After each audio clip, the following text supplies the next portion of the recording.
तब कथामृतं तप्तजीवनं कविभिडीडितं कल्मषापहं श्रवणमंगलं श्रीमदाततं भुवि गृह्णन्ति ये भूरिदा जनाः।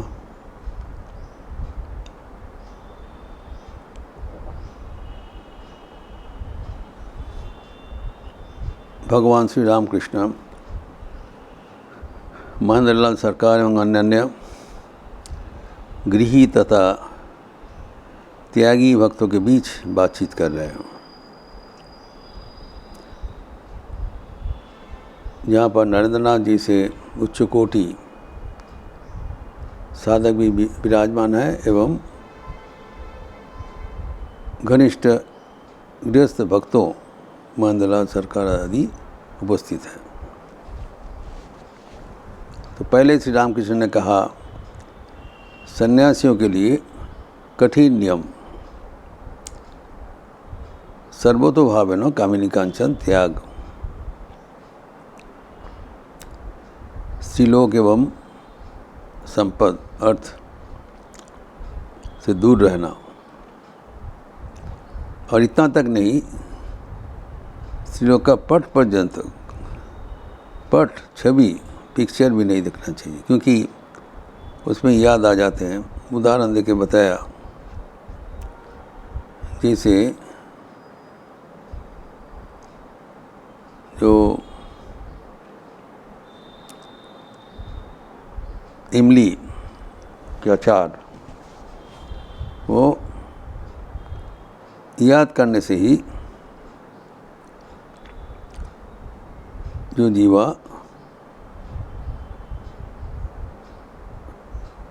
वो भीग जाता है, टपकता रहता है। तो इसी ही न केवल कामिनी वर्जन, कामिनियों के चिंतन भी वर्जन करना जरूरी है, और वो अपने जीवन में करके दिखाया। कि हम लोग चर्चा किए हैं कि चैतन्य देव, श्री रामकृष्ण आदि अवतार त्याग किसको कहलाता है दिखाया।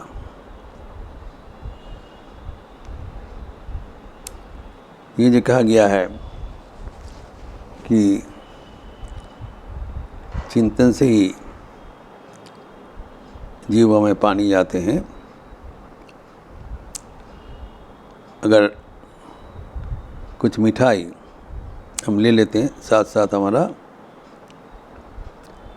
मुँह सजल हो जाता है, लेकिन चैतन्य देव इतने आत्म संयम नियंत्रण था कि जीवा में चीनी दे देने से भी वो हवा से उड़ जाता है। जीवा बिल्कुल कोई इसमें एक बूंद भी इसका पानी नहीं आता।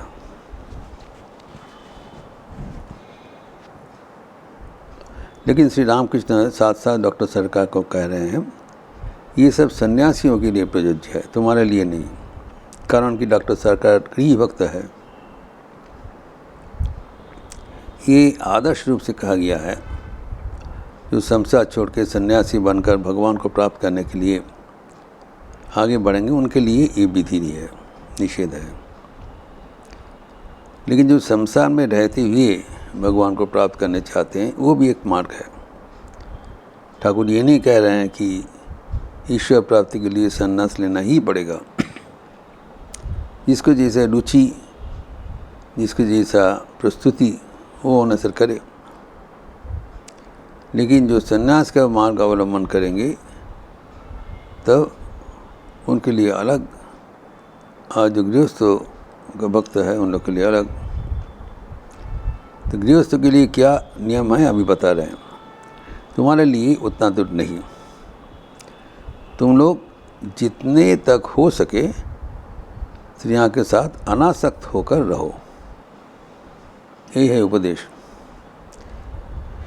वहाँ पर कहा गया है स्त्री के साथ तो रहना ही भी नहीं, चित्र भी साथ में नहीं रखना, बट यहाँ पर उतना नहीं। स्त्रियों के साथ रह सकते हो, लेकिन जितना हो सके अनासक्त होकर रखो। तो अभी संसार में रहते हुए अनासक्त होना कठिन है, वो प्रभु को पता है, इसलिए समाधान भी दे रहे हैं। कभी कभी एकांतवास होना जरूरी है निर्जन में, और ये पता है जहाँ एकांतवास से समय वहाँ पर श्रीलोक ना रहे, तो अगर उस अवस्था में जो मानसिक स्थिति में जाए और वो इंटेंस साधन भजन करते रहें, भगवान को पुकारते रहते, तो उनका मन और विषय के प्रति नहीं जाएगा। यही समाधान है। ठाकुर कहते हैं कि ईश्वर के प्रति अनुरक्ति होने से विषय के प्रति अनासक्ति आ जाएगा। यही समाधान है, क्योंकि मन कहीं पर तो जाएगा। जब तक MSc फैकल्टी नहीं आते हैं तो उसमें हताश होने का बात नहीं है। मन स्वभावतः विषयमुखी है, लेकिन वो विषयमुखी मन को ईश्वर में प्ररोचित करने के लिए ईश्वर में अनुराग लाना चाहिए। इसके लिए प्रार्थना एवं एकांतवास जरूरी। ये समाधान दिया।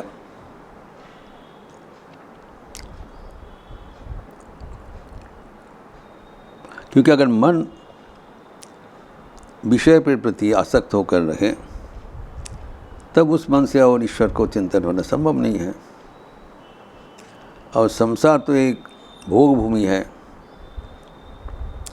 इसीलिए ठाकुर कहते हैं संसार में रहने से कोई आपत्ति नहीं है, लेकिन संसार में जितना हो सके अनासक्त होकर रहो। इसे साधारण उदाहरण देके ठाकुर समझाते थे कि नाव पानी के साथ रहने से कोई समस्या नहीं है, नाव तो पानी में रहेगा, लेकिन अगर ज़रूरत हो तो अगर पानी अगर नाव में डाल दिया जाए, नाव डूब जाएगा। अर्थात संसार में रहने से आपत्ति नहीं है, लेकिन संसार में आसक्त होना, अर्थात हमारे भीतर संसार का आसक्ति प्रवेश कर जाए तो खतरनाक है। ये ठाकुर का चेतावनी है। तो सन्यासी हो या गृही हो, दोनों में इस मन को ईश्वर अभिमुखी करना जरूरी। वो संसार में रहते हुए करो या संसार में छोड़ते हुए करो। संसार छोड़ते हुए अगर उस समय में मन विषय में चले जाते हैं, वो भी तुम्हारा लक्ष्य प्राप्ति के लिए कामयाब नहीं होगा। वो भी हम लोग चर्चा की है कि विषया विनिवर्तन्ते निराहारस्य देहिनः रसो वर्जम रसभ्यस्य परम दृष्ट्वा निवर्तते।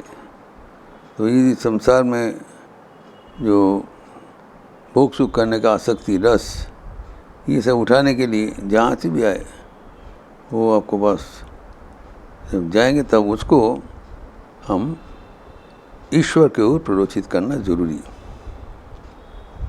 ये बात पक्का इन लोग यहाँ पर बताया। नाउ जो सन्यासी का जो नियम बताया वो सन्यासी लोग पालन करें। जो गृही भक्त है उनके लिए क्या करना है, ठाकुर ने डिटेल इंस्ट्रक्शन दे रहे हैं, क्योंकि वो आदर्श गृही एवं आदर्श सन्यासी थे। मैं पहले ही बताया संसार भी कैसे यापन करना चाहिए, उसका भी दिशा निर्देश ठाकुर प्रच्छन्न रूप से सांकेतिक रूप से दे चुका है। एवं जिसको ग्रहण करने से तो हम लोग का फ़ायदामंद है। यहाँ पर ठाकुर कहते संसार में अगर रहते हो तो तुम्हारा जो संसार का जो आकर्षण है उनसे दूर रहना, तब वो आपको हिला नहीं पाएंगे। संसार में रहते हुए संसार के प्रति आसक्तिहीन कैसे हो सकता है निर्जनवास? नहीं तो नहीं होगा। ठाकुर ने बताया एकांतवास जरूरी, जहाँ पर वापस त्रिलोक का प्रवेश ना हो, वहाँ पर जाके सदासद विचार करना। विचार करके जो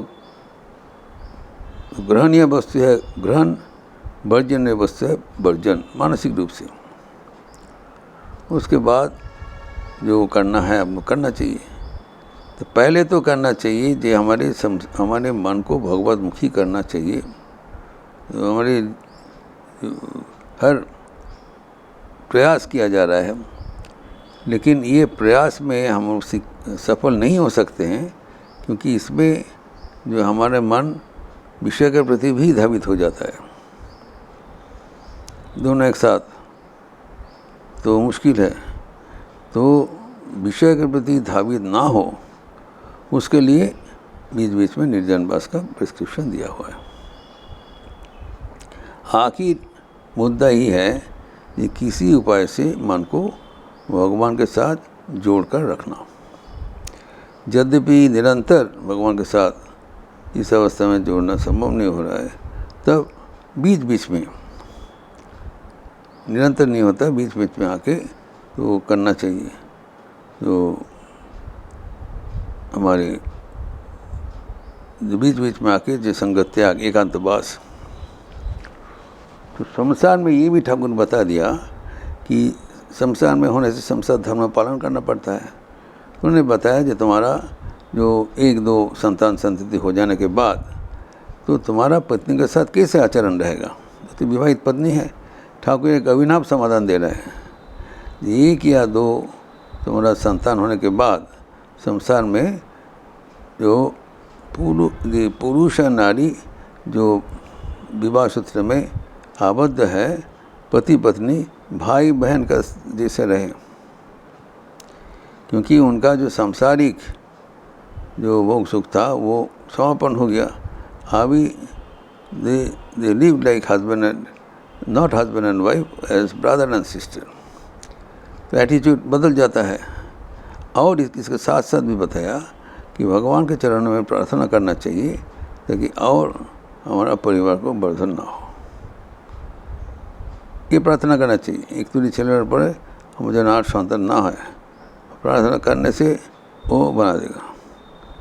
जितना जल्दी हो सके तो प्रार्थना करने से तब होगा, नहीं तो नहीं होगा। ये बार पक्का बात बताया, क्योंकि कई बार भी बताया जी देवी ये जो मैं जब प्रार्थना करने से वो मन भगवान ईश्वरमुखी कर देंगे, नहीं तो नहीं हो पाएगा।